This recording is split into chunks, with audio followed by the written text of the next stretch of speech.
El polvo. Eso es lo primero que ves. Una nube densa, ocre, casi naranja, que sube desde los corrales y cubre el sol de la tarde, como si el mundo hubiera decidido apagarse a propósito. El aire huele a tierra mojada, a sudor de animal, a cuero viejo, y entre toda esa neblina dorada flota algo más difícil de describir: la tensión, esa especie de electricidad quieta que precede a los momentos que la gente recuerda durante décadas. Hay 500 personas ahí. 500. No es una cifra exagerada. Están contadas. Los organizadores lo saben. Los apostadores lo saben. Y el hombre que está parado al fondo del corral principal, con los pulgares enganchados en el cinturón y la vista fija en el potro que no ha dejado de moverse en 3 horas, también lo sabe. Pero él no mira a las personas. Él mira al caballo. El potro se llama Rayo Negro. Tiene 4 años. Es oscuro como el carbón mojado, con una mancha blanca en forma de media luna sobre la frente, casi perfecta, como si alguien la hubiera pintado a propósito. Mide cerca de 1,60 m a la cruz. Sus ojos son grandes, almendrados, brillantes de una inteligencia que intimida. No es un caballo manso, nunca lo ha sido. Sus dueños, los hermanos castellanos, quienes lo trajeron desde el norte con mucho dinero y más orgullo, lo compraron hace 8 meses con la promesa de domarlo, montarlo, exhibirlo en el circuito regional de charrería.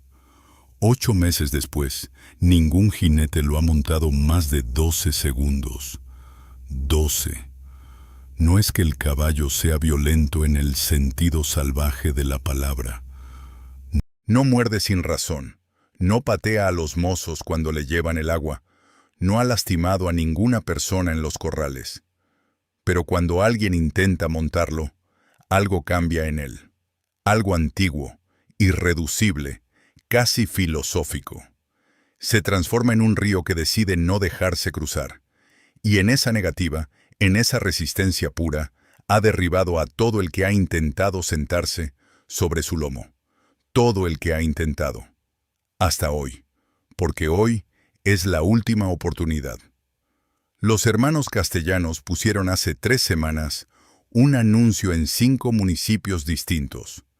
Cualquier jinete que lograra montar a Rayo Negro durante 60 segundos completos, sin soltarse, sin que el caballo lo tirara, recibiría 15,000 pesos. 15,000.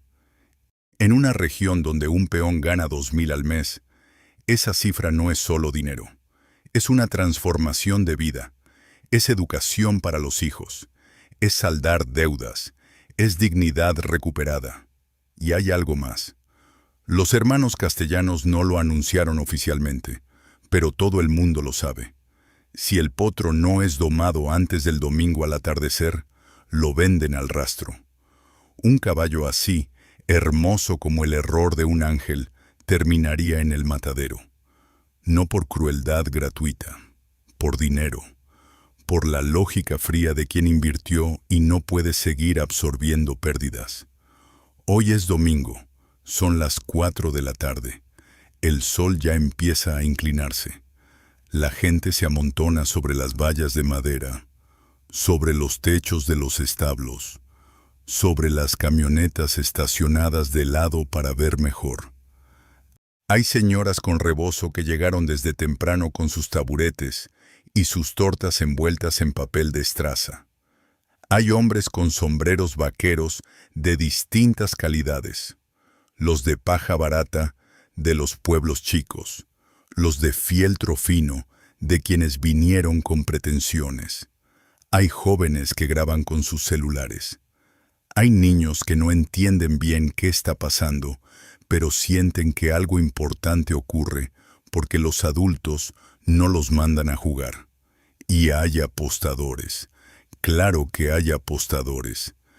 3 mesas instaladas bajo una lona azul a un costado del corral principal.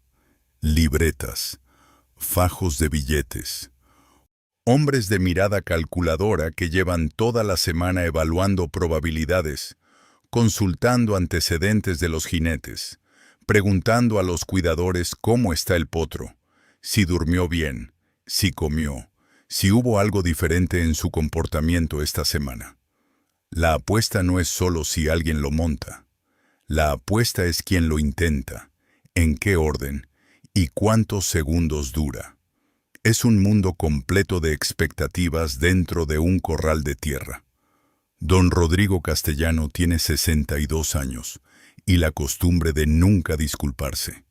Es un hombre de mandíbula cuadrada, bigote canoso perfectamente recortado y manos que alguna vez trabajaron la tierra, pero que ya hace 20 años solo firman cheques y aprietan manos en reuniones. Su ropa es cara sin ser ostentosa. Botas de piel que no han visto el lodo en meses. Un cinturón con hebilla de plata. Camisa de manta bordada que cuesta más que lo que una familia humilde gasta en comida en una semana. Está parado junto a la valla principal con los brazos cruzados. No sonríe. No ha sonreído desde el viernes por la noche, cuando el tercer jinete profesional que contrató terminó en el suelo con el codo derecho lastimado y el orgullo hecho añicos. A su lado está su hermano menor, Ernesto Castellano. Son distintos. Ernesto es más delgado, más nervioso, con unos lentes de montura metálica que no paran de resbalársele por la nariz. Ernesto es el que administra los negocios, el que lleva los números, el que pierde el sueño cuando las cosas no salen como se planearon. Esta semana no ha dormido bien. ¿Ya llegó el de Querétaro?, pregunta Ernesto, sin mirar a su hermano, con la vista fija en el potro. Llegó ayer, lo vi en la fonda. Don Rodrigo hace una pausa. Trae 3 ayudantes. ¿Y el de la Ciudad de México? Ese no vino. Silencio. ¿Por qué? Porque leyó el expediente del potro. Don Rodrigo desdobla los brazos, mete las manos en los bolsillos. Dijo que no trabaja con caballos que tienen historial de lesionar jinetes. Ernesto aprieta los labios. No ha lesionado a nadie. Los ha tirado. Eso es diferente. Para él no. Otro silencio. Los hermanos Castellanos llevan 40 años construyendo su apellido. El nombre castellano en esa región equivale a tierra propia, a ganado de raza, a contratos bien redactados y favores políticos bien administrados. No son los más ricos del estado, pero sí los más respetados en un radio de 200 kilómetros. Eso tiene un valor que no aparece en ningún balance financiero. Y Rayo Negro, en este momento, es una grieta en ese apellido. No porque un potro indómito sea una deshonra, sino porque 500 personas están ahí viendo cómo el animal más costoso que compraron en una década sigue resistiendo a todo el que se le acerque. Y la resistencia del caballo ha comenzado a confundirse en el imaginario colectivo con la impotencia de los castellanos. Eso duele más que los 15,000 pesos. Eso duele de una manera que no tiene nombre exacto, pero que se siente en el pecho como una piedra fría. Don Rodrigo mira el reloj. Quedan 4 horas de luz, dice. Ernesto asiente, lento. ¿Cuántos jinetes más tenemos confirmados? 2. El de Querétaro y el muchacho de San Ignacio. ¿El de San Ignacio tiene experiencia? Su familia lleva 3 generaciones en la charrería. Una pausa. Pero nunca ha montado algo así. Don Rodrigo levanta la vista hacia el potro. Rayo Negro está en el centro del corral, quieto por fin, después de 2 horas de caminar en círculos nerviosos. La quietud del animal no es paz. Es algo más complicado. Es la quietud del mar antes de que cambie el viento. Si no lo doman hoy, dice don Rodrigo muy despacio, como si cada palabra costara, mañana a primera hora llamo al de Monterrey. Ernesto sabe a qué de Monterrey se refiere. Al rastro. No dice nada. Entre la multitud hay distintos tipos de observadores. Están los que vinieron por el espectáculo puro, la adrenalina de ver a un animal poderoso enfrentarse a un ser humano. Ese duelo primitivo que algo en nosotros todavía siente como sagrado. Están los que vinieron por dinero, calculando, evaluando, apostando en voz baja con sus compadres.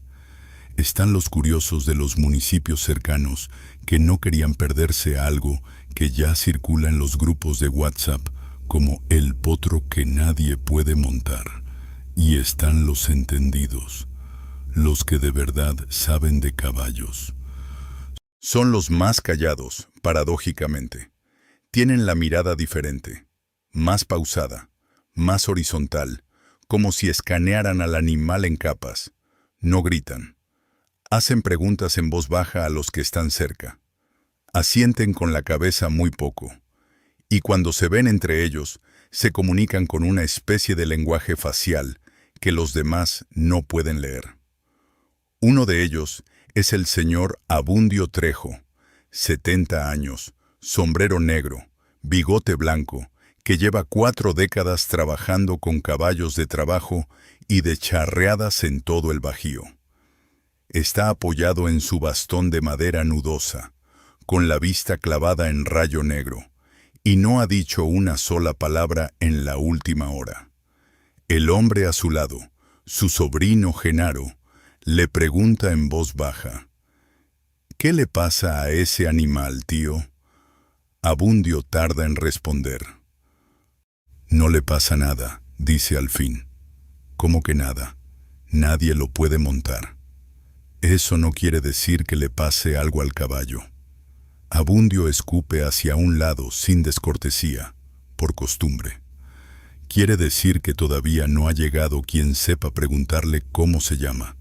Genaro no entiende la metáfora. Abundio tampoco la explica. La jornada comenzó a las 10 de la mañana. El primero en intentarlo fue Macedonio Ríos. Macedonio tiene 34 años. Lleva 15 montando en competencias regionales de rodeo y entró al corral con esa clase de seguridad que dan los aplausos acumulados durante años. Camisa roja, sombrero de ala ancha, botas con espuelas plateadas. Saludó a la gente con un movimiento de sombrero. Hubo aplausos. Se acercó a Rayo Negro con la rienda firme, el peso distribuido, la postura que enseñan en todos los manuales de equitación.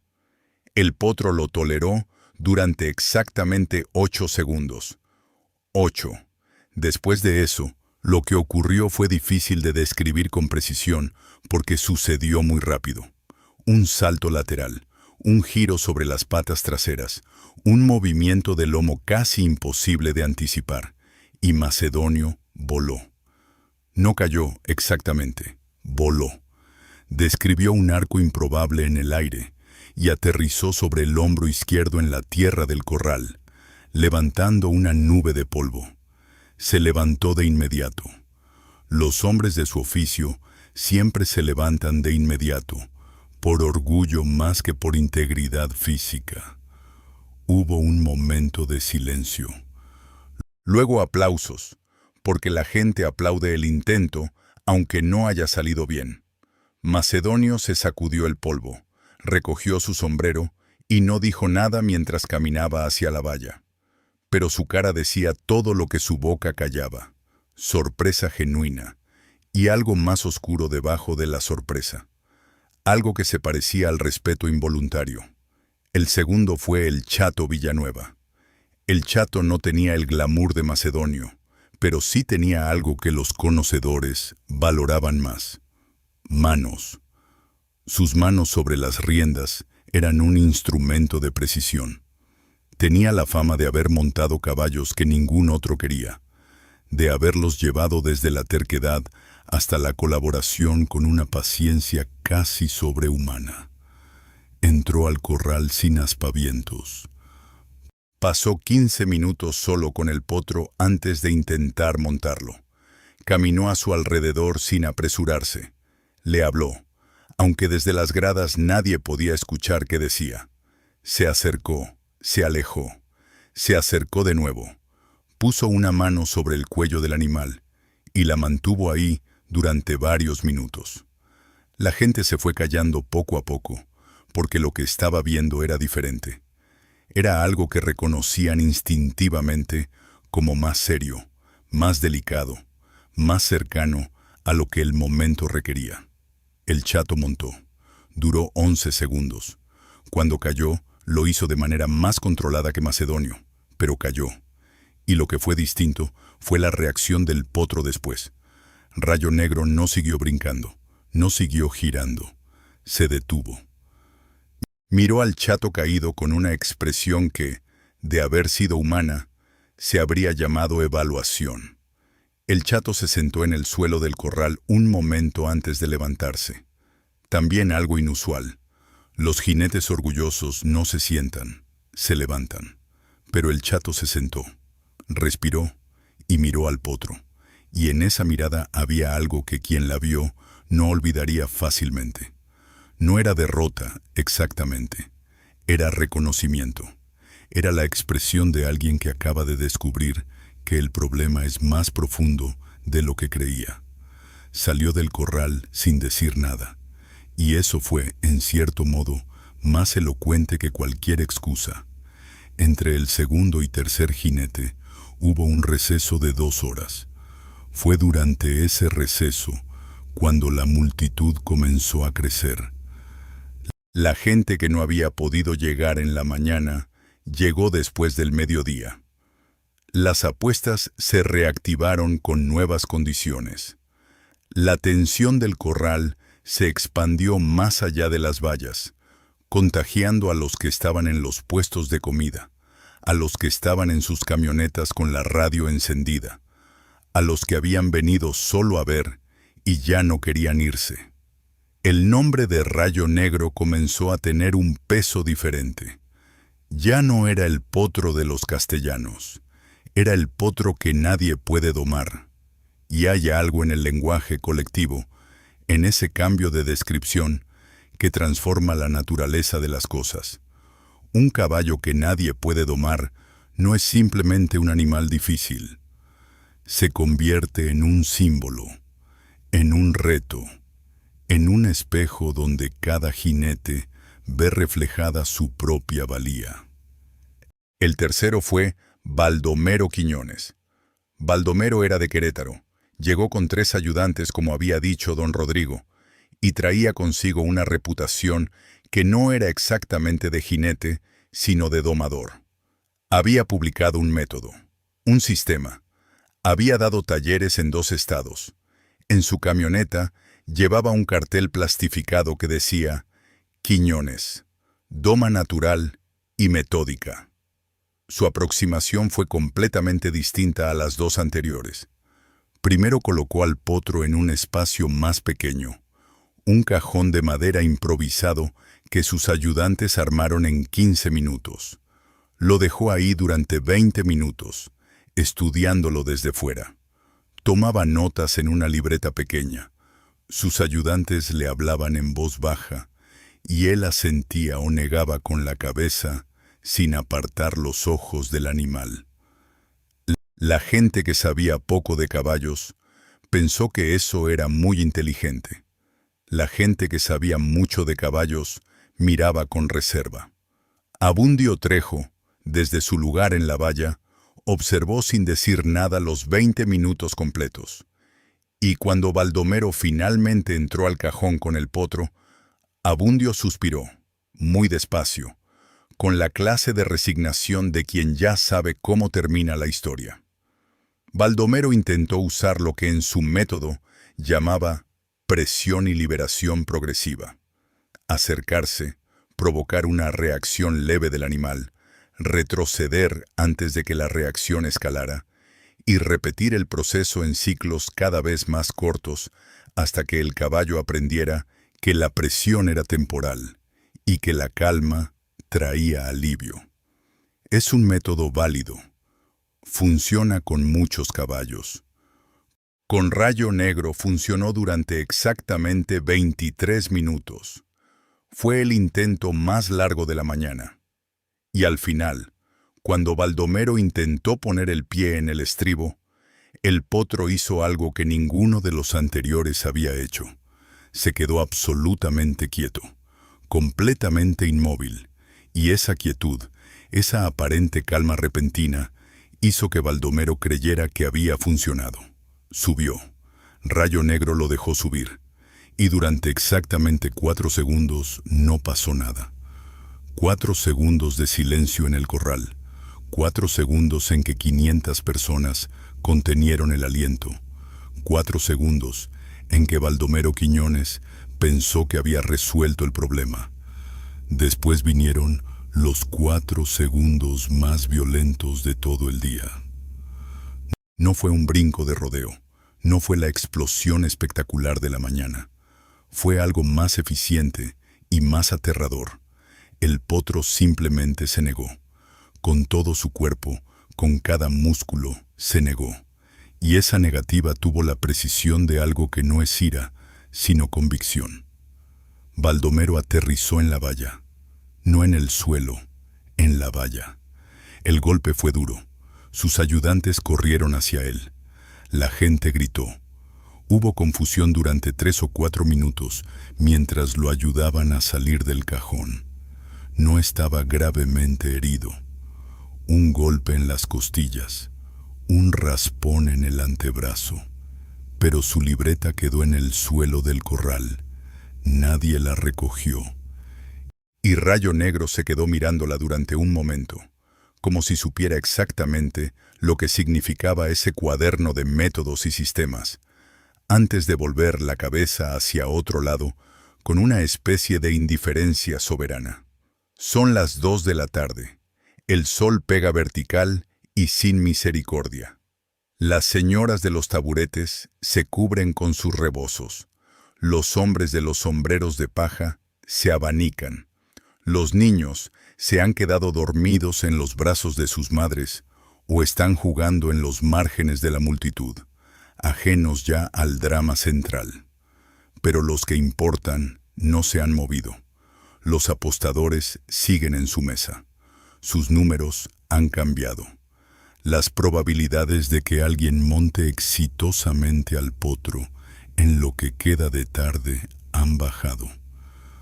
No de manera dramática, sino gradual, como el termómetro en una noche de invierno. Despacio, pero sin detenerse.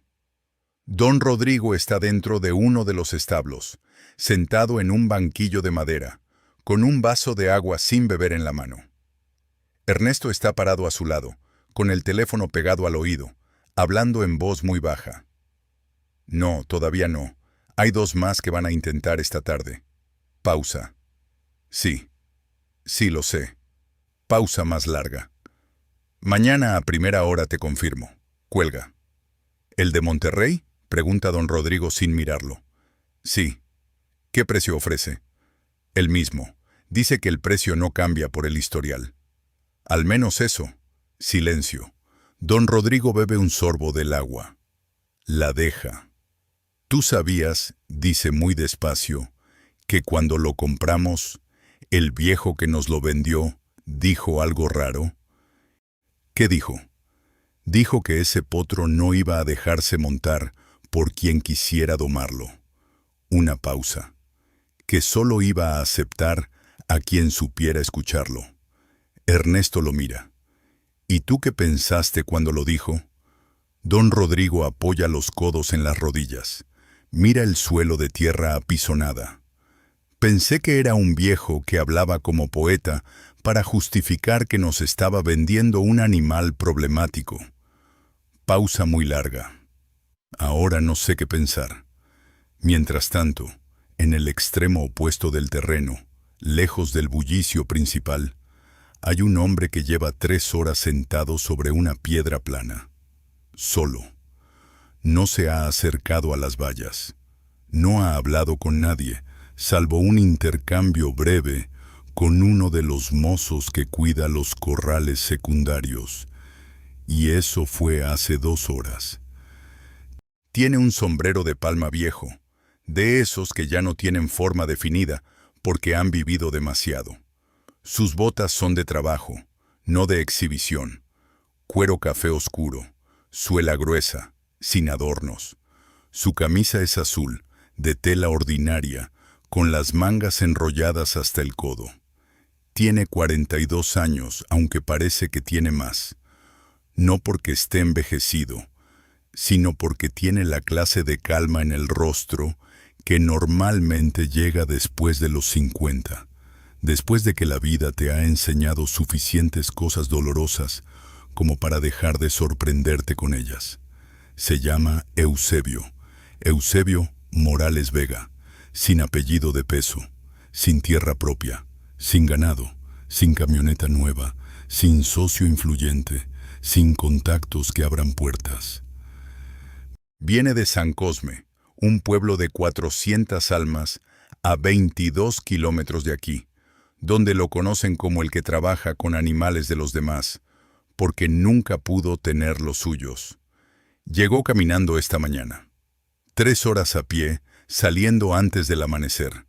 No porque no tuviera dinero para el camión, aunque eso también, sino porque caminar le ayuda a pensar. Y esta mañana tenía mucho en qué pensar. Para entender a Eusebio Morales hay que retroceder 30 años.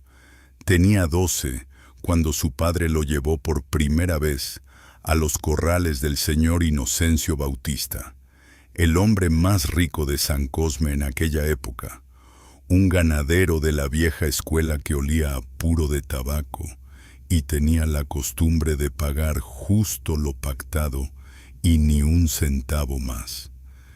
El padre de Eusebio era mozo en esos corrales. Limpiaba, cargaba, arreglaba lo que se rompía, hacía lo que hubiera que hacer sin quejarse. Tenía la dignidad silenciosa de los hombres que entienden que el trabajo es la única moneda que no pierde valor. Ese día, el señor Inocencio Bautista tenía un problema. Una yegua joven, nerviosa, que acababa de llegar de otra hacienda y no dejaba que nadie se le acercara. Los mozos más viejos habían intentado calmarla. El propio señor Bautista había intentado acercarse. Nada funcionaba. El animal se ponía contra la pared del corral, con las orejas echadas hacia atrás y los ojos con blanco visible. La señal de alarma máxima en un caballo. El padre de Eusebio estaba ahí, observando. Eusebio también observaba, aunque nadie le había pedido su opinión porque tenía 12 años y era el hijo del mozo. Pero Eusebio miraba a la yegua de una manera diferente a como la miraban los demás. Los demás miraban lo que hacía el animal. Eusebio miraba lo que sentía, y lo que vio no fue terquedad ni agresión, fue miedo. Un miedo específico, racional, comprensible. La yegua estaba en un lugar desconocido, rodeada de desconocidos, sin ninguna señal de que ese lugar fuera seguro. Su respuesta era exactamente la que debería tener cualquier criatura inteligente en esa situación. Eusebio no dijo nada. Se sentó en el suelo del corral, a unos 4 metros de la yegua, de espaldas al animal. Su padre lo miró sin entender. El señor Bautista miró al niño sentado en el suelo, con una expresión entre la curiosidad y la condescendencia. Pasaron 5 minutos. La yegua seguía contra la pared, pero las orejas habían cambiado ligeramente. Ya no apuntaban completamente hacia atrás. Giraban, buscando. Pasaron 10 minutos. Eusebio seguía sentado, de espaldas, sin moverse. La yegua se movió 3 pasos hacia adelante. Pasaron 15 minutos. Eusebio seguía ahí. La yegua estaba a 2 metros de él, olisqueando el aire, con las orejas en posición neutral. Pasaron 20 minutos. La yegua le tocó la espalda con el hocico. El señor Inocencio Bautista no dijo nada durante un momento muy largo. Después dijo: «Ese muchacho tiene algo». y el padre de Eusebio sonrió con una discreción que era, en realidad, el orgullo más grande de su vida. Eso fue a los 12 años. A los 20, Eusebio ya era conocido en 4 municipios como alguien a quien llamar cuando un caballo no respondía a los métodos normales. No era un domador famoso. No tenía un método con nombre. No daba talleres. No tenía libreta de notas. Tenía algo más difícil de aprender y más difícil de enseñar: paciencia sin agenda. La diferencia entre tener paciencia y tener paciencia sin agenda es la diferencia entre esperar que algo suceda porque lo necesitas y estar dispuesto a estar presente sin importar cuánto tiempo tome. La paciencia con agenda es impaciencia disfrazada. Termina en algún punto. Se agota. La paciencia sin agenda no tiene un punto de agotamiento porque no hay un destino que alcanzar. Hay solo un proceso que respetar. Eusebio había aprendido esto no de un libro ni de un maestro. Lo había aprendido de los propios animales, que son los maestros más honestos del mundo porque no pueden fingir lo que sienten. A los 30, la vida le había dado y quitado cosas. Le había dado una esposa, Guadalupe, a quien todos en San Cosme llamaban Lupita. Una mujer pequeña, de risa fácil y manos trabajadoras, que entendía la silenciosidad de Eusebio no como frialdad, sino como profundidad. Que sabía que cuando él tardaba mucho en responder, no era porque no tuviera que decir, sino porque estaba buscando la manera de decirlo bien. Le había dado 2 hijos. Arturo el mayor, que ya tenía 12 años y que había heredado la mirada horizontal de su padre, esa manera de ver las cosas de costado antes de enfrentarlas de frente. Y Norma, de 8, que era exactamente lo contrario. Directa, ruidosa, llena de preguntas que disparaba sin esperar respuesta, porque la siguiente pregunta ya estaba formada. Le había quitado el tiempo, no de manera violenta, de la manera tranquila y continua en que el tiempo se va cuando uno está ocupado sobreviviendo. Eusebio trabajaba donde lo llamaban: corrales ajenos, establos de otros, animales de terceros. Un trabajo aquí, 3 semanas allá, un mes en una hacienda del norte que pagó bien, pero quedaba lejos. Nunca había tenido su propio terreno. Nunca había podido comprar su propio animal. No porque fuera irresponsable con el dinero, sino porque el dinero siempre encontraba destinos más urgentes antes de que pudiera acumularse en algo propio. La escuela de los niños, la medicina de su madre cuando se enfermó, el techo que necesitaba reparación, los destinos urgentes de la gente sin colchón de seguridad. Esa mañana, antes de salir caminando hacia la feria, Lupita lo había encontrado en el patio trasero de la casa, parado frente a la pared de adobe, con una taza de café en la mano que ya estaba fría. «¿En qué estás pensando?», le preguntó. «En cómo habla ese caballo», dijo Eusebio. Lupita lo miró. Ella nunca había visto a Rayo Negro, solo había escuchado las historias que circulaban. «¿Cómo sabes cómo habla si no lo has visto?». «Me lo describieron». Una pausa. La manera en que tira a la gente, el momento en que lo hace. Otra pausa. Ese caballo no está asustado, está ofendido. Lupita sonrió de esa manera suya, ligeramente torcida, que era su manera de decir que entendía aunque no del todo.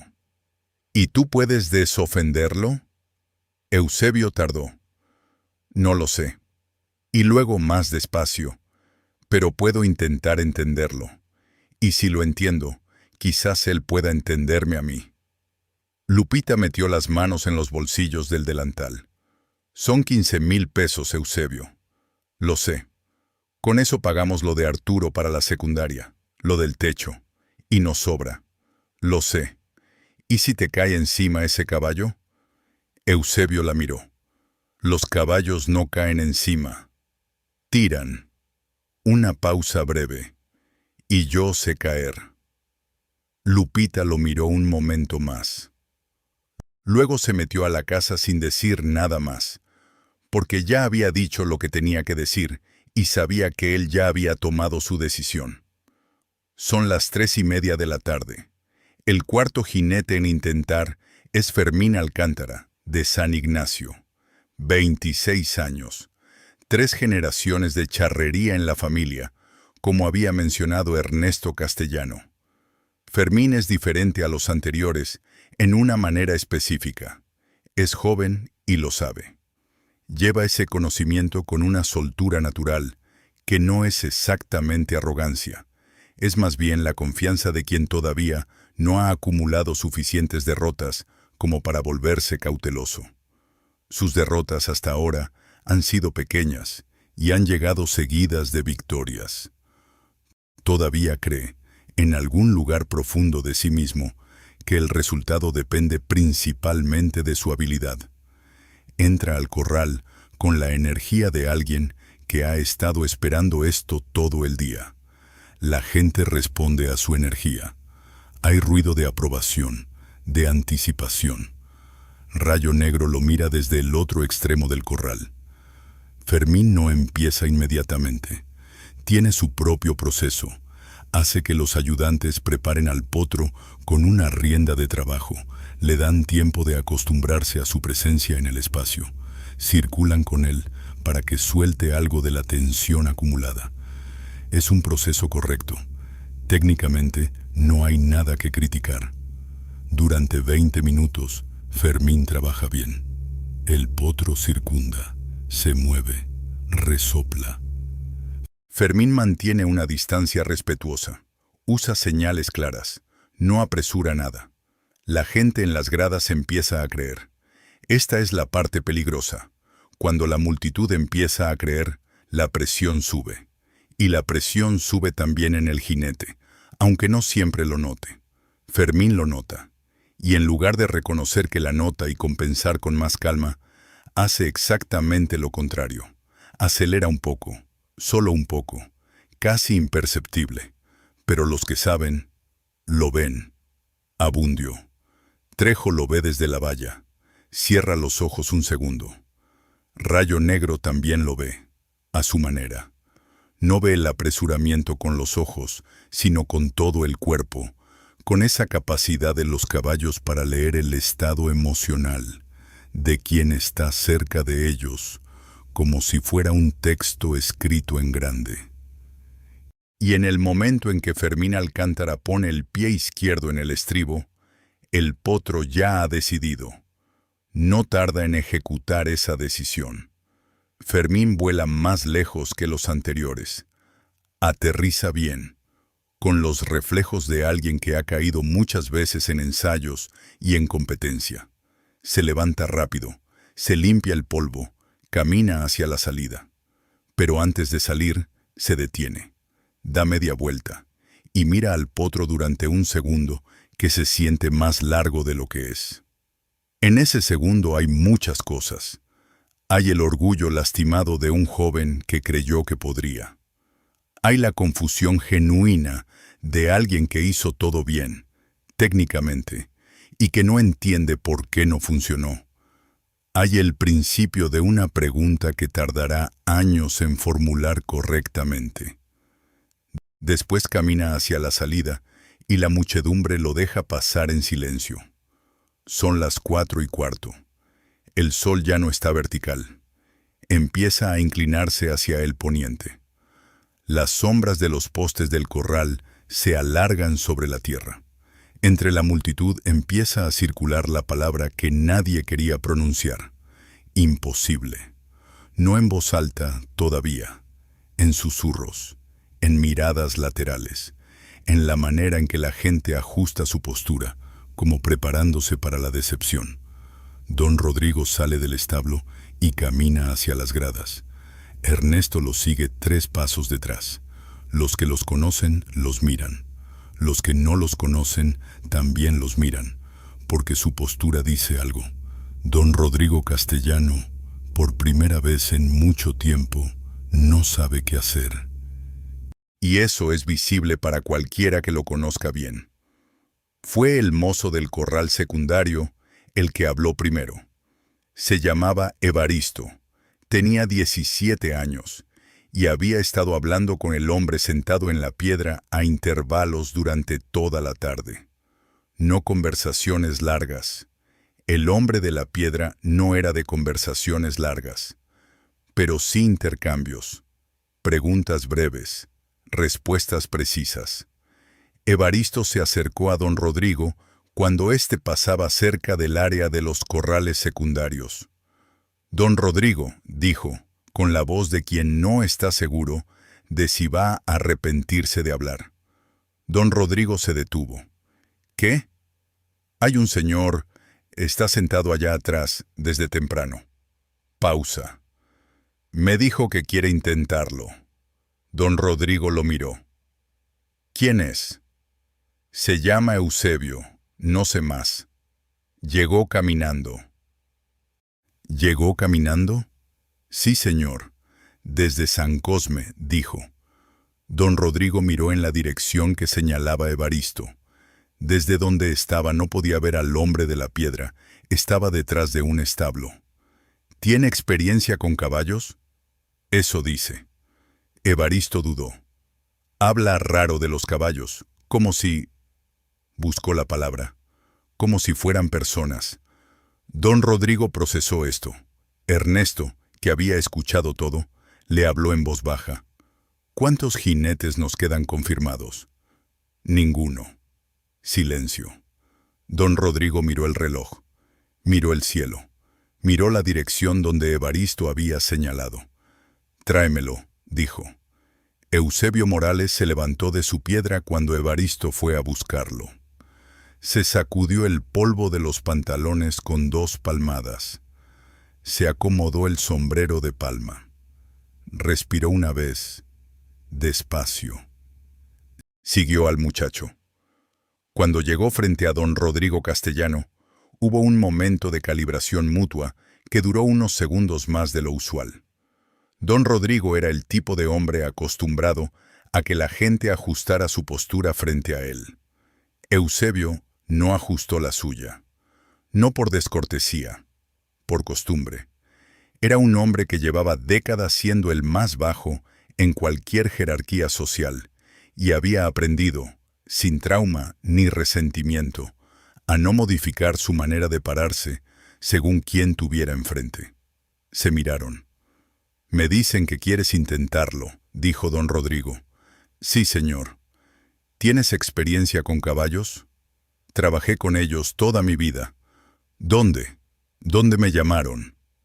Una pausa. Corrales de varios, por acá y por allá. Don Rodrigo esperó más detalles. No llegaron. ¿Has montado caballos difíciles?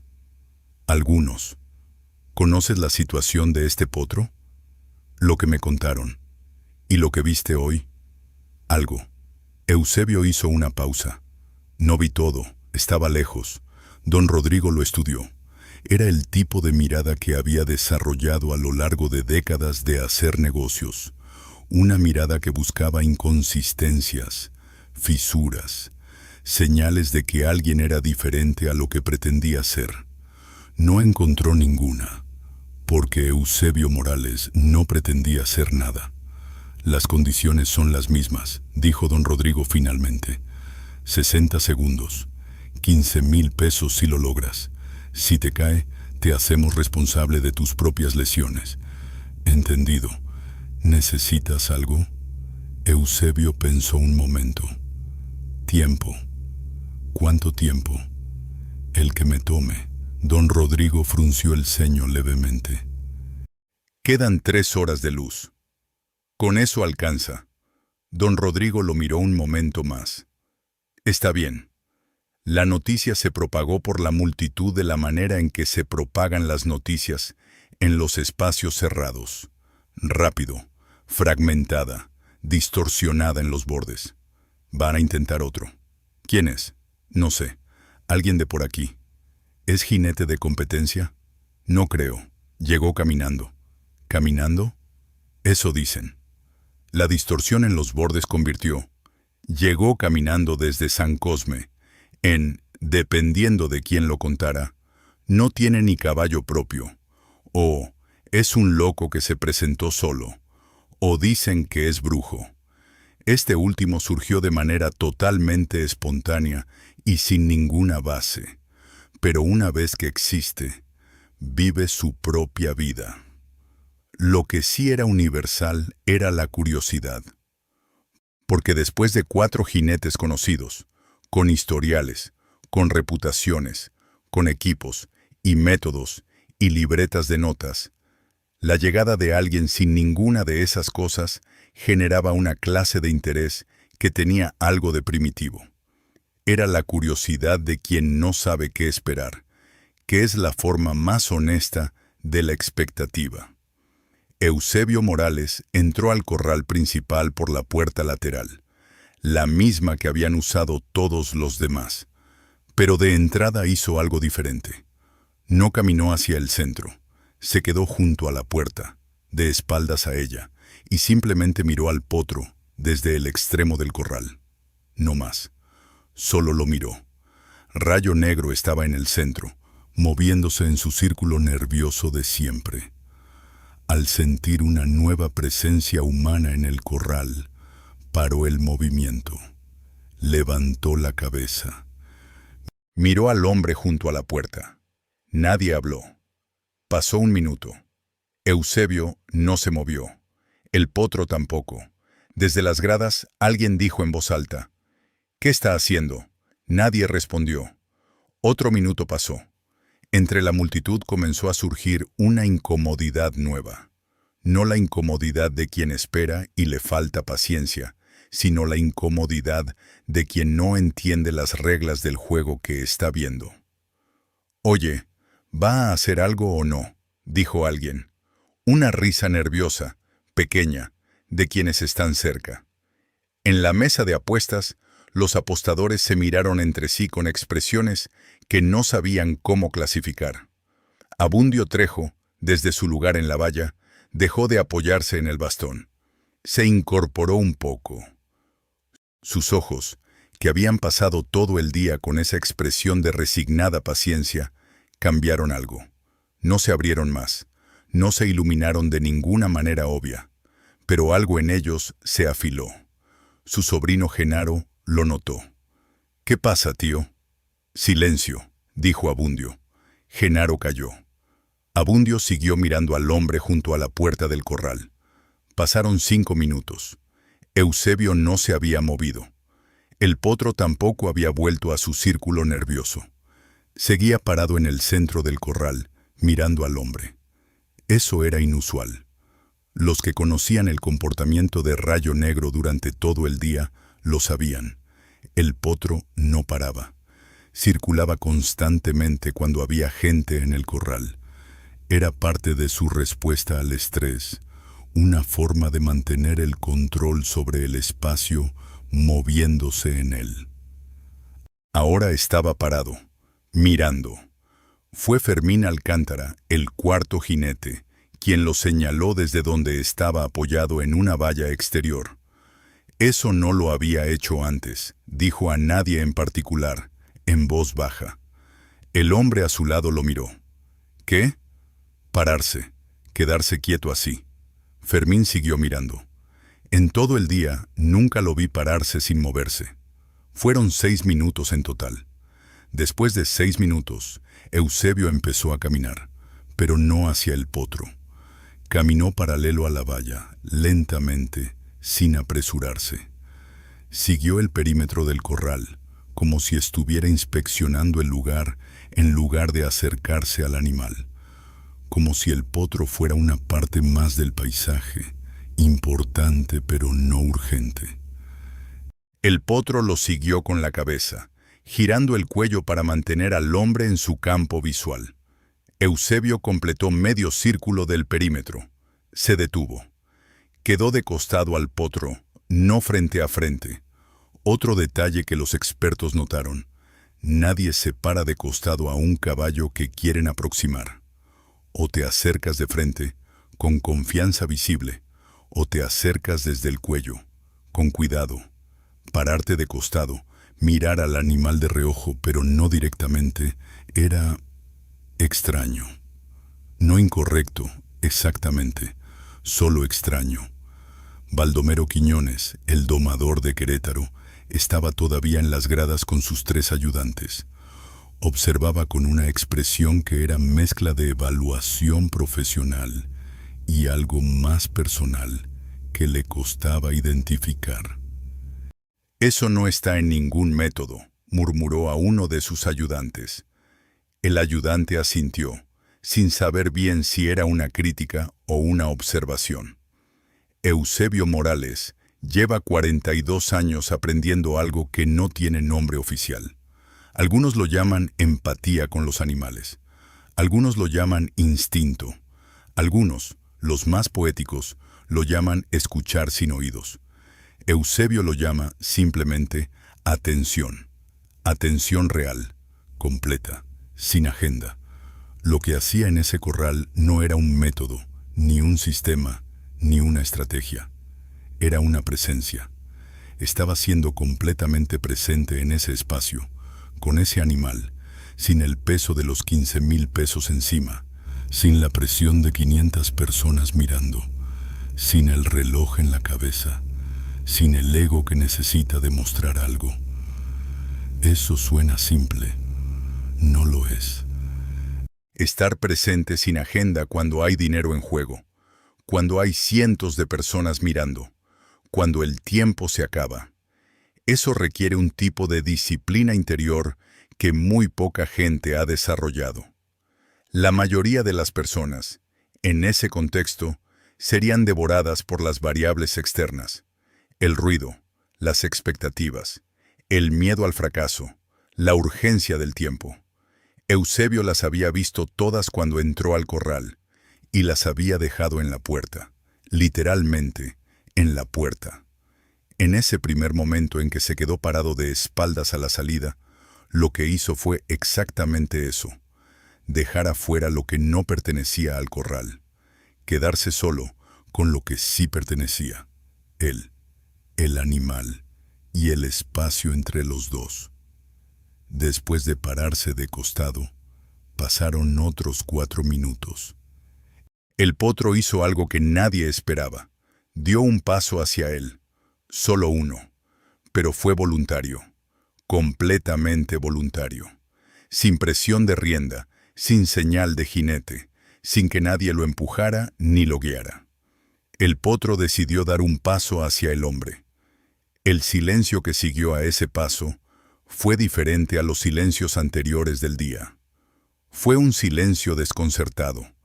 La gente en las gradas había visto muchas cosas durante el día. Había visto jinetes hábiles, había visto técnicas elaboradas, había visto caídas espectaculares, había visto métodos y estrategias, pero no había visto al potro acercarse solo a alguien, nunca.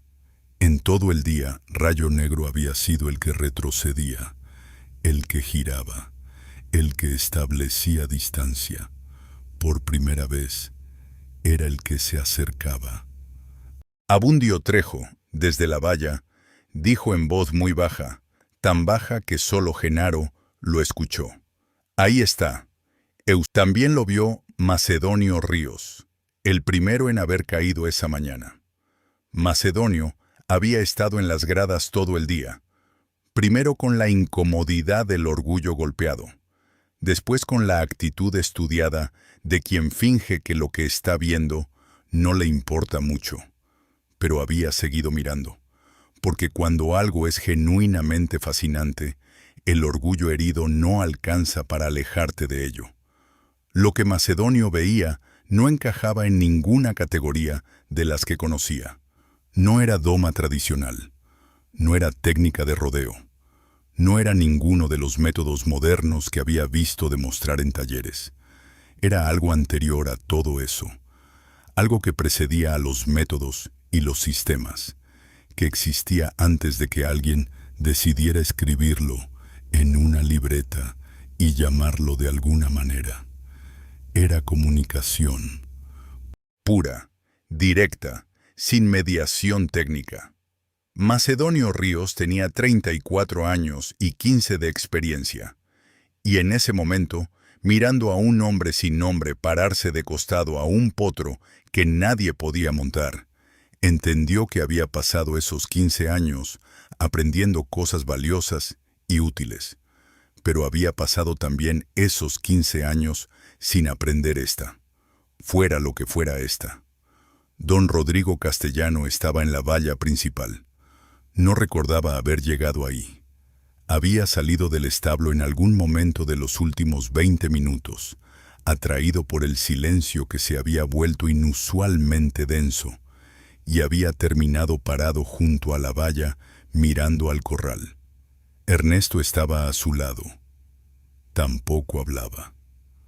Los dos hombres que habían construido su apellido sobre la claridad de los negocios y la certeza de los contratos estaban ahí, mirando algo que no podían categorizar con ninguna de las herramientas que tenían.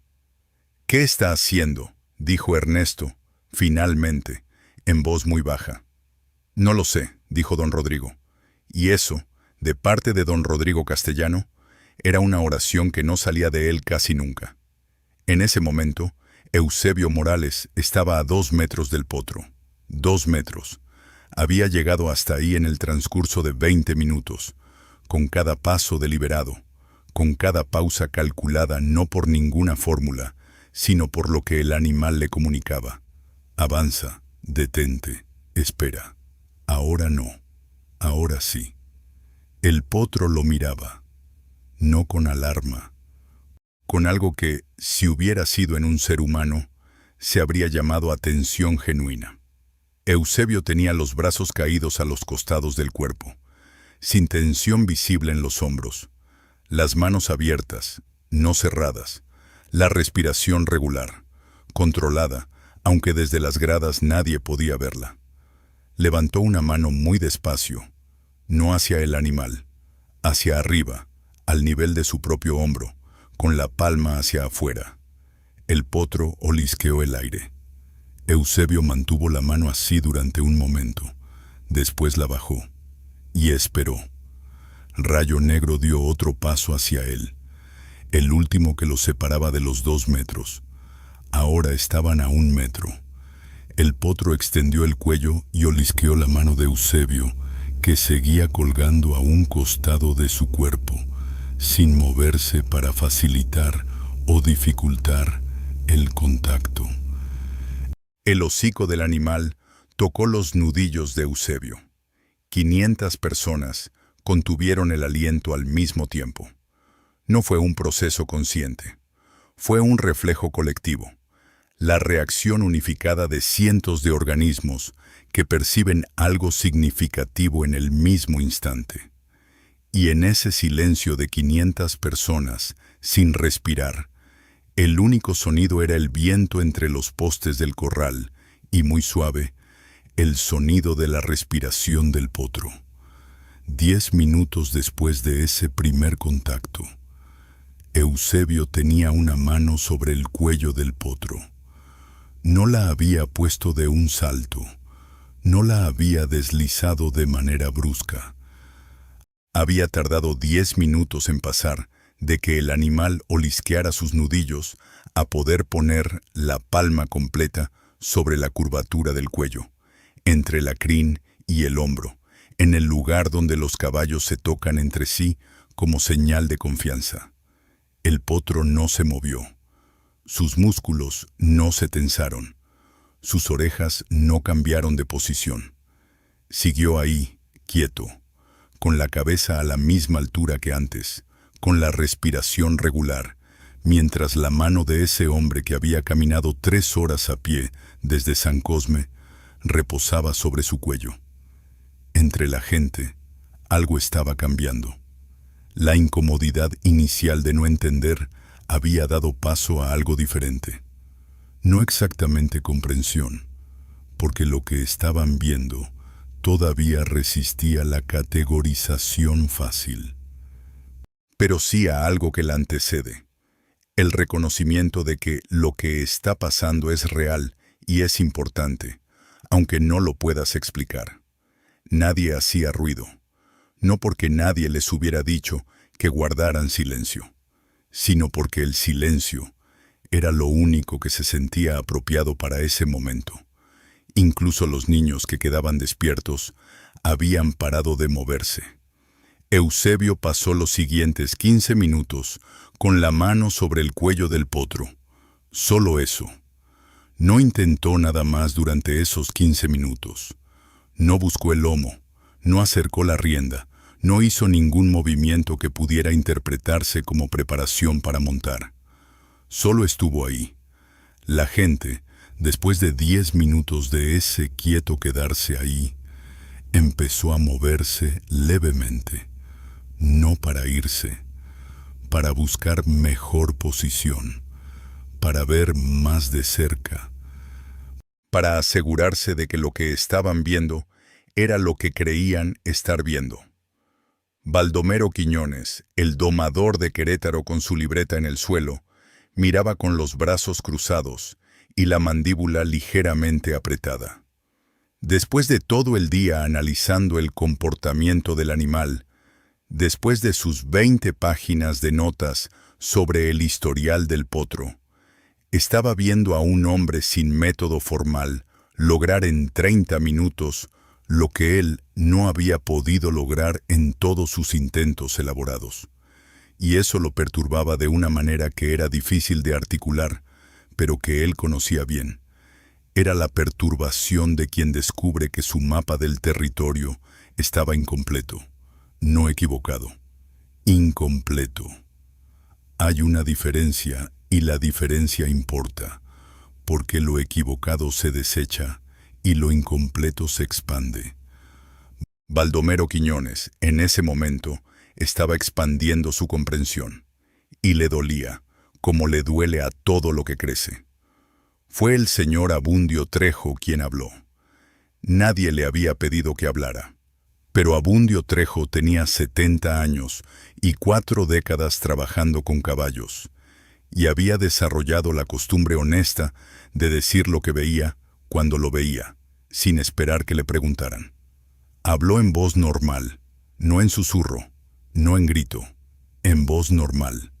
Y porque la multitud estaba en silencio, lo oyeron más personas de las que él calculó. Ese hombre le está preguntando al caballo si puede confiar en él, dijo. Genaro, su sobrino, lo miró. ¿Y el caballo? Está pensando si la respuesta es sí.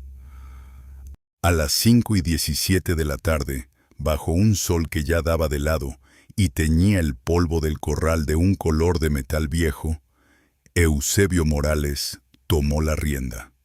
La tomó suavemente, sin apresuramiento, como si fuera el paso natural de una secuencia que llevaba 40 minutos desarrollándose.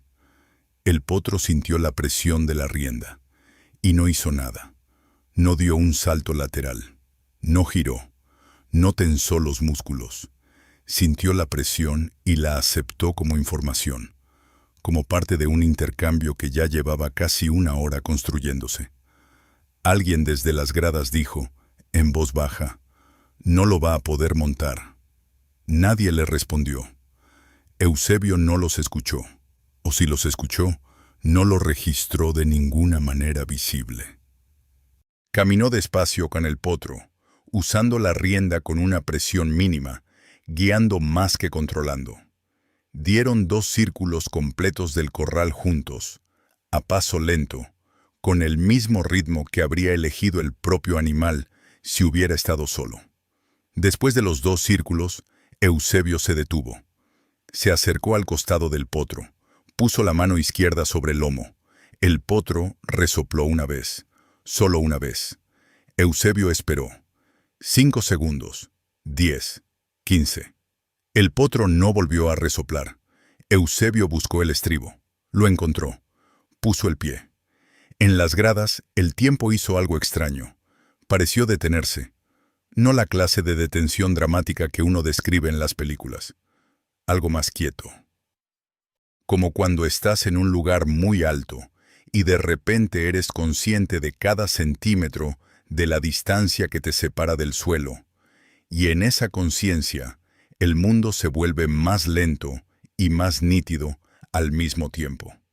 Don Rodrigo Castellano apretó la valla de madera con las dos manos. Ernesto dejó de respirar. Macedonio Ríos se incorporó desde donde estaba recostado. Fermín Alcántara dio un paso hacia adelante. Baldomero Quiñones desdobló los brazos. Eusebio subió, sin salto, sin empuje brusco, con el movimiento fluido de quien ha montado miles de veces y sabe que el movimiento correcto no es subirse al caballo, sino ponerse al nivel del caballo. Se sentó sobre el lomo de Rayo Negro. El potro dio un paso hacia adelante. Solo uno. Después se detuvo. Nadie habló. Nadie gritó. Nadie aplaudió. 500 personas en silencio absoluto, viendo a un hombre sentado sobre un potro que en todo el día no había permitido que nadie permaneciera sobre su lomo más de 12 segundos. El viento movió el polvo del suelo. Las sombras de los postes se alargaron un poco más. Rayo Negro estaba quieto, completamente quieto. Y sobre su lomo, Eusebio Morales también estaba quieto. Los dos, inmóviles, como si el tiempo hubiera encontrado ahí un punto de equilibrio que quería conservar un poco más. Alguien, en algún lugar de las gradas, empezó a contar en voz muy baja. 1, 2, 3. Otro se sumó. 4, 5, 6. Otro más. 7, 8, 9. Y así de manera completamente espontánea, sin que nadie lo organizara ni lo propusiera, 500 personas empezaron a contar juntas. 10, 11, 12. El número 12 tuvo un peso especial, porque todos sabían que era el récord. 12 segundos había durado el intento más largo de la mañana. 13, 14, 15. El potro no se movió. 20, 21, 22. El potro no se movió. 30. Silencio breve. Como si nadie quisiera interrumpir el conteo, pero tampoco pudiera creer que estaban en 30. 31. 32. 33. Don Rodrigo Castellano tenía los ojos húmedos. No había llorado desde el entierro de su padre. Hacía 12 años. No lloró ahora, pero estuvo cerca. 40.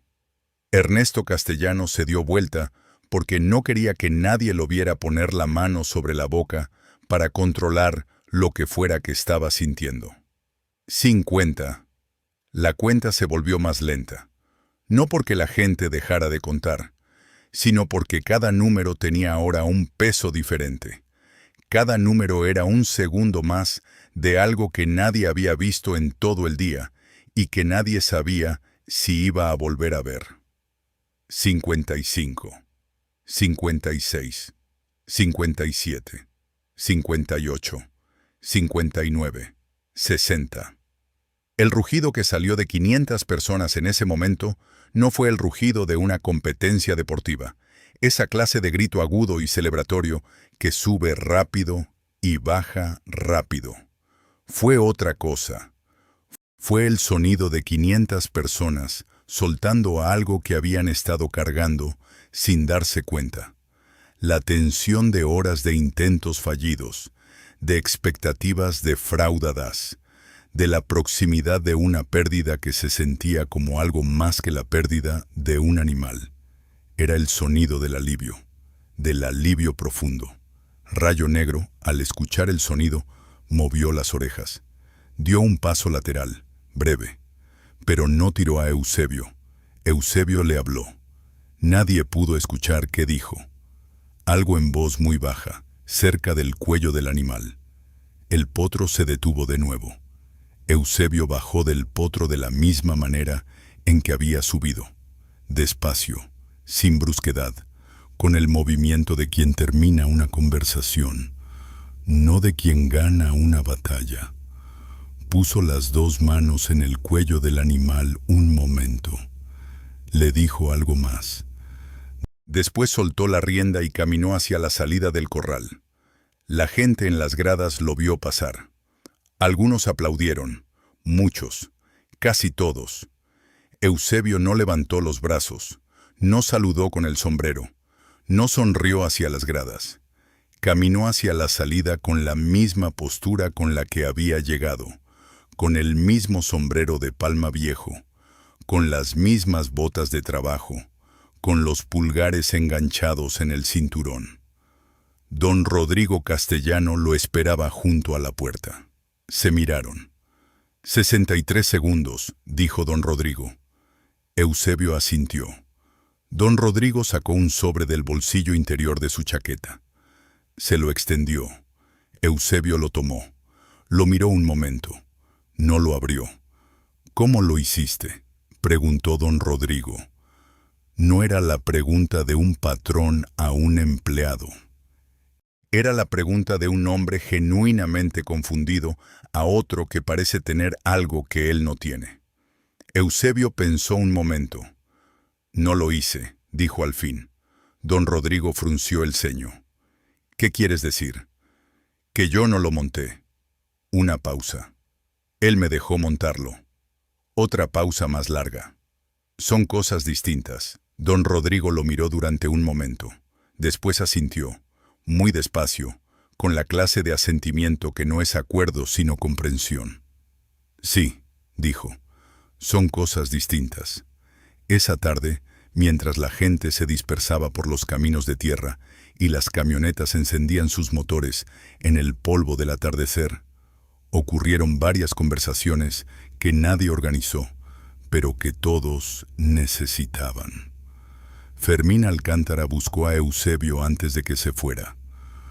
Lo encontró junto a uno de los corrales secundarios, bebiendo un vaso de agua que le había dado Evaristo, el mozo de 17 años. «Oiga», dijo Fermín. Eusebio lo miró. «¿Qué hizo diferente?», preguntó Fermín directamente, sin preámbulo. «Yo sé montar. He montado caballos difíciles. Hice todo lo que sé hacer». Una pausa. «Usted hizo cosas que yo no sé hacer. Pero quiero saber qué son». Eusebio lo miró un momento. «¿Cuánto tiempo estuvo en el corral con él antes de intentar montarlo?», preguntó. Fermín pensó. «Como 20 minutos». «Y en esos 20 minutos, ¿cuánto tiempo pensó en él y cuánto tiempo pensó en montarlo?». Fermín abrió la boca. La cerró. La volvió a abrir. «La mayor parte del tiempo pensé en montarlo». Eusebio asintió, sin superioridad, sin condescendencia. «Ahí está», dijo. «¿Dónde está el problema?». Pausa. «Usted estuvo con él 20 minutos, pero no estuvo con él. Estuvo con la idea de montarlo, y el caballo lo sabía». Fermín procesó esto. «Los caballos leen eso», continuó Eusebio, despacio, como alguien que explica algo que aprendió tan profundamente que tiene que buscarlo en palabras, porque vive en el cuerpo, no en el lenguaje. No las palabras, no los gestos planeados. Leen lo que hay debajo, lo que uno realmente quiere. Y cuando lo que uno quiere es usarlos para algo, sin haberlos conocido, sin haberles dado motivo para confiar, se niegan. No por terquedad, por dignidad. Fermín lo miró durante un momento largo. ¿Y usted en qué pensaba? Eusebio lo pensó de verdad. En él, dijo al fin. Solo en él. Baldomero Quiñones no buscó a Eusebio. No estaba listo para esa conversación todavía. Pero sí hizo algo esa noche, en la fonda donde se estaba hospedando con sus 3 ayudantes. Sacó su libreta y la abrió en una página en blanco, al final de todas sus notas y sistemas y métodos. Escribió una sola línea. La escribió y la subrayó. Decía, ¿a qué le llamo yo estar presente? Y después cerró la libreta. No la abrió en el resto del viaje de regreso a Querétaro, pero la llevó en el bolsillo todo el tiempo, que para alguien como Baldomero era una forma de decir que la pregunta no lo iba a dejar solo por un tiempo. El señor Abundio Trejo caminó hacia Eusebio cuando ya era casi de noche y la mayoría de la gente se había ido. Se pararon uno frente al otro, dos hombres mayores, uno con bastón y uno sin él, en el borde del área donde habían estado los corrales. Abundio lo miró durante un momento con esa mirada horizontal de los que de verdad saben. «¿Quién te enseñó?», preguntó. «Los animales», dijo Eusebio. Abundio asintió como si fuera exactamente lo que esperaba escuchar. «Los mejores maestros que hay», dijo. «Sí. ¿Y el potro te enseñó algo hoy?». Eusebio pensó en eso un momento. Que llevar mucho tiempo haciendo algo no es lo mismo que entenderlo, dijo. Que la técnica sin presencia es una conversación donde uno habla solo. Abundio lo miró, asintió, muy despacio. «Cuídate, muchacho», dijo, aunque Eusebio tenía 42 años y Abundio 70. Pero el muchacho no era condescendencia. Era la manera en que los maestros se despiden de los que están en el camino correcto. Eusebio salió cuando el cielo ya era de ese azul oscuro que no es noche todavía, pero tampoco es tarde. Caminó por el mismo camino de tierra que había tomado en la mañana, en sentido inverso. El sobre en el bolsillo pesaba diferente al peso del dinero físico. Pesaba como pesan las cosas cuando uno sabe para qué son. No pensó en el dinero durante el camino. Pensó en el potro, en ese momento de quietud cuando el animal lo dejó subir. En lo que había en esa quietud, no sumisión, no derrota, no rendición, algo diferente, algo que se parecía más a la elección, a la decisión libre de un ser que decide que este es el momento, que este es el hombre, que esta es la circunstancia en que vale la pena abrir la puerta.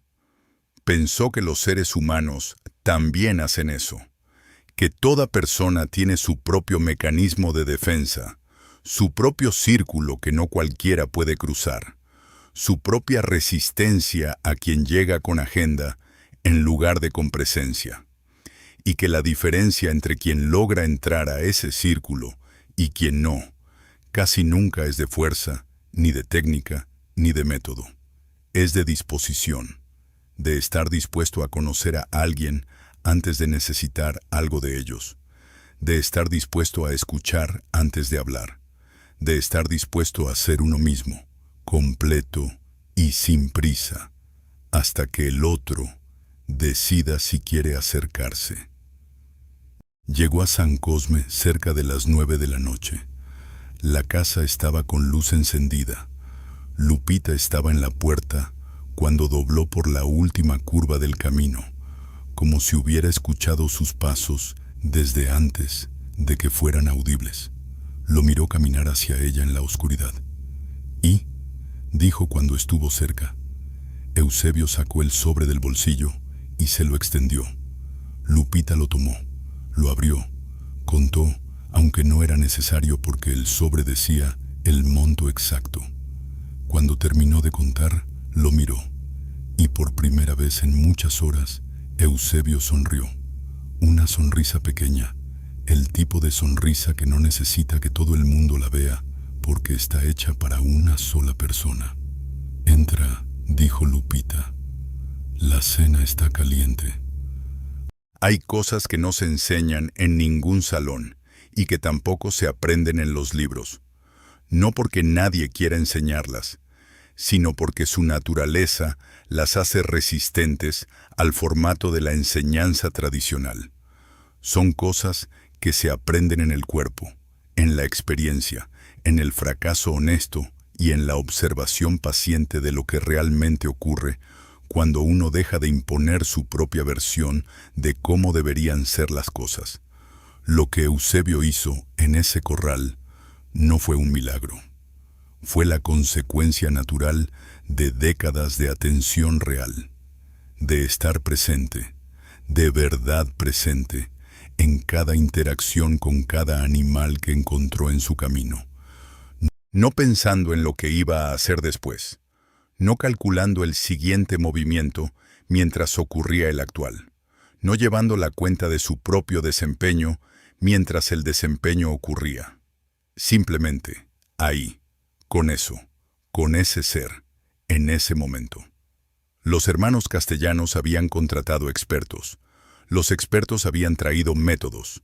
Los métodos habían fallado no porque fueran malos métodos, sino porque los métodos son instrumentos, y los instrumentos sin presencia son como palabras sin intención, ruido bien organizado. La presencia no es una técnica. No se puede aprender en un taller de fin de semana. No se puede simular de manera creíble durante mucho tiempo. Es o está o no está.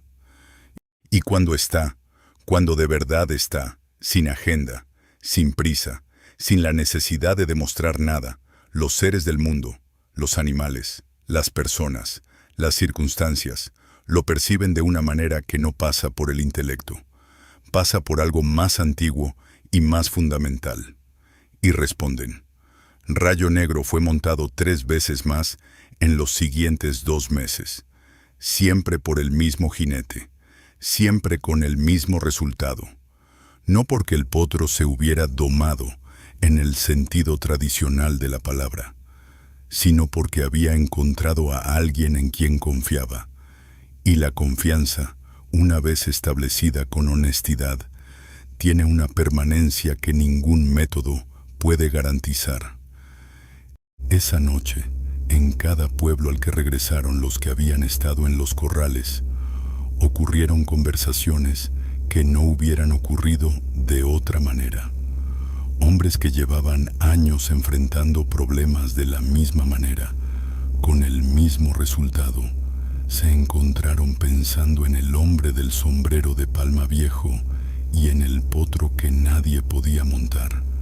Madres que llevaban meses sin poder comunicarse con sus hijos adolescentes se encontraron preguntándose si quizás el problema no era la rebeldía del hijo, sino la agenda oculta en cada conversación que intentaban.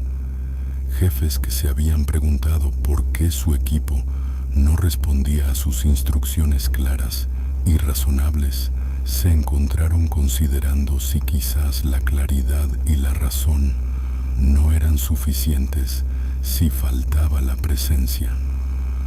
No todos llegaron a esas conclusiones esa noche. Algunos tardaron semanas. Algunos nunca llegaron del todo, pero sintieron el borde de algo diferente a lo que habían sentido antes. Un borde que no sabían nombrar, pero que existía. Y algunos, los más atentos, los que habían estado más cerca de la valla esa tarde, se llevaron una imagen específica que no iba a dejarlos fácilmente. La imagen de un hombre sin dinero, sin apellido, sin equipo, sin método publicado, sin camioneta con cartel plastificado, parado de costado a un potro que había derribado a todos los demás, mirando al suelo en lugar de al animal, esperando sin prisa, sin miedo, sin necesidad de demostrar nada. Y el potro dando ese primer paso voluntario, ese paso que nadie pidió, que nadie obligó, que nadie manipuló con ninguna técnica. Ese paso que ocurrió cuando el animal decidió, por su propia cuenta, que el hombre que estaba ahí era distinto a los demás. No porque tuviera más fuerza, no porque tuviera mejor método, sino porque era, de una manera que los caballos reconocen y los humanos a veces olvidamos, genuinamente él mismo, completamente presente, sin pretender ser otra cosa, sin querer ser otra cosa, solo ahí. Hay una vieja idea entre quienes trabajan con animales desde antes de que el trabajo con animales tuviera nombre formal. Los animales te ven, no como te ven los espejos, que te devuelven la imagen que tú decides presentar. Te ven como te ven los niños pequeños antes de que aprendan a ser corteses, con una honestidad total que no tiene filtros de conveniencia social ni de protocolo profesional. Te ven lo que eres cuando nadie está mirando. Te ven la prisa que escondes debajo de la calma actuada. Te ven el miedo que cubres con la seguridad forzada. Te ven la agenda que llevas en cada movimiento, aunque los movimientos estén perfectamente ejecutados. Y en esa visión, que no puede engañarse, deciden. Deciden si confían. Deciden si abren la puerta. Deciden si ese paso voluntario vale la pena. 500 personas vieron a Rayo Negro dar ese paso, y ninguna de ellas lo olvidó. No porque fuera espectacular, sino porque fue verdadero. Y lo verdadero, cuando lo ves de cerca, cuando lo ves en un corral de tierra bajo un sol de costado, con 500 personas en silencio, tiene un peso que se te queda en algún lugar que no es exactamente la memoria. Es más profundo que la memoria. Es más silencioso. Y de vez en cuando, años después, en un momento cualquiera de tu vida, cuando estás a punto de forzar algo que no quiere ser forzado, cuando estás a punto de aplicar el siguiente método a un problema que quizás solo necesita presencia, cuando estás a punto de perder la paciencia con alguien que quizás solo está esperando ver si de verdad estás ahí, te acuerdas del potro y del hombre sin nombre y del paso